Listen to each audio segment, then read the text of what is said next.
Op Mathtrack graad 10, 11 en 12 het ons 2 dele. Ons het ons Mathtrack 10, 11 en 12 en dan het ons ook ons Master in Calculus en Trigonometry wat dan die tweede deel van 10, 11 en 12 is.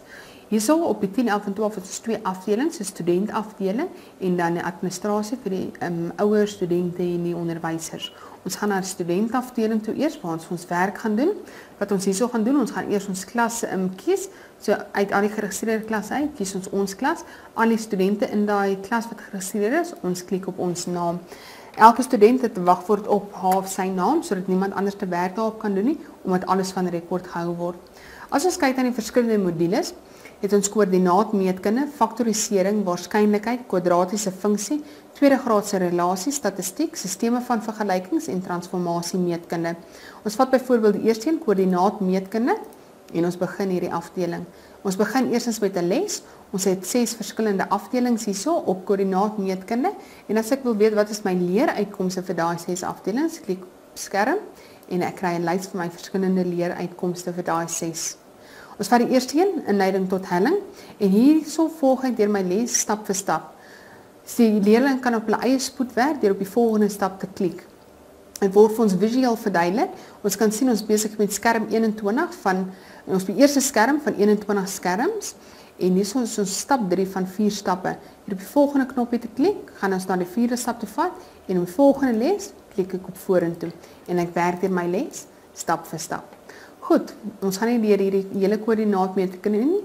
Kom ons vat 'n ander afdeling, byvoorbeeld faktorisering. Nou in faktorisering, eerstens het ek my verskillende tipes faktorisering en dan het ek my moeilikheidsgrade. Ons vat byvoorbeeld grootste gemeene faktor, vlak 1 en ek begin met 'n les. Nou voordat ek met my les begin, kan ek altyd terug na my basiese beginsels toe en eers deur my basiese beginsels werk om seker te maak dat ek hierdie lesie sal verstaan. As ek deur die basiese beginsels het, werk ons deur ons les stap vir stap deur op die volgende stap te klik. Hierso wys dit vir ons hoe bepaal ons ons grootste gemeene faktor. Dan sê dit, berei voor om te faktoriseer deur die grootste gemeene faktor neer te skryf, gevolg deur 'n paar hakies. Goed, vul nou die hakies in deur elke term deur die grootste gemeene faktor te deel. So ek gaan my eerste term vat, gedeel deur die grootste gemeene faktor, kry my antwoord, sit hom in die hakies. Tweede ene, kry my antwoord, sit hom in die hakies. Dit is my antwoord. Nou, hoe maak ek seker dat my antwoord reg is? Ek gaan nou al hierdie vermenigvuldig en as ek dieselfde vorm kry as my oorspronklike, dan weet ek my antwoord is reg. Hierdie selfde oplossing kan ons herhaal of ons kan vra vir 'n nuwe voorbeeld, alles in die kraakselektering. Die hoofkieslys, nou kan ons gaan oefen. So ons klik op doen vraag. Nou, baie belangrik hierso, ons gee net vir die leerling die verskillende antwoorde. Die rede daarvoor is hulle moet nog steeds op pen en papier gaan uitwerk, want dis ook hoe hulle toetse doen. So wat ons hierso sê, kom ons vat byvoorbeeld, ek het daai is my regte antwoord gekry, wat nou vir my sê, jammer, daardie antwoord is nie korrek nie, probeer weer.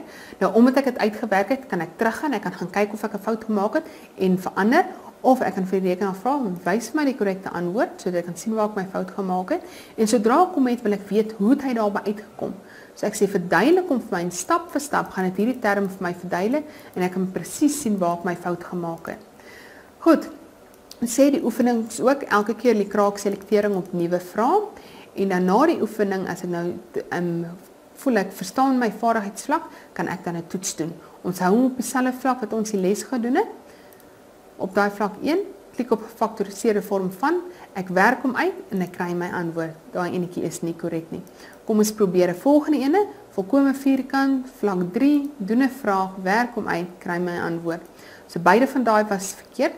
As ons toets nou gaan eindig, kan ons dadelik vra vir die uitslag, so hy word gemerk en ek kry my punte, wat eerstens wys ons wat was die uitdrukking, watse metode was gebruik, op watse vlak het ons gewerk en was dit verkeerd of was dit korrek. So dadelik kan ons hierdie uitprint en weer eens kan ons gaan sien waar ons meer hulp nodig het. Nadat ons deur die lesse gewerk het, behoort ons 100% te kry vir hierdie toetse. Goed, hierdie was dan op die faktorisering, hoe ons les, ons oefening en toetsgedeelte doen. Die administrasie op die 10, 11 en 12 het ons wagwoord, wat ons dan intik. Ons kies ons klas waarin ons gewerk het, die leerling se naam en nou kan ons gaan kyk na die uitslae. Al die toetse wat hierdie spesifieke student gedoen het, sal hier gelys wees, so ons kan sien, ons het 'n toets gedoen in faktorisering, vandag se datum en tyd, wat was die punt? 0%, as ons dubbelklik op memo, gaan vir my 'n lysie van al die vrae wat ons gedoen het. So weens kan ek sien verkeerd, volkome vierkante. Ook volgens grafieke, rooi lyn, omdat ek 0% het, is daar nie eintlik 'n grafiek nou nie en die blok sal die beste gemiddeld dan wees.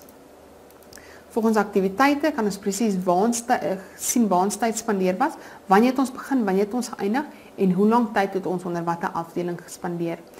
Die notas is die studentjoernaal waar die student kan notas maak of vra en ook van wat hy geleer het in die les.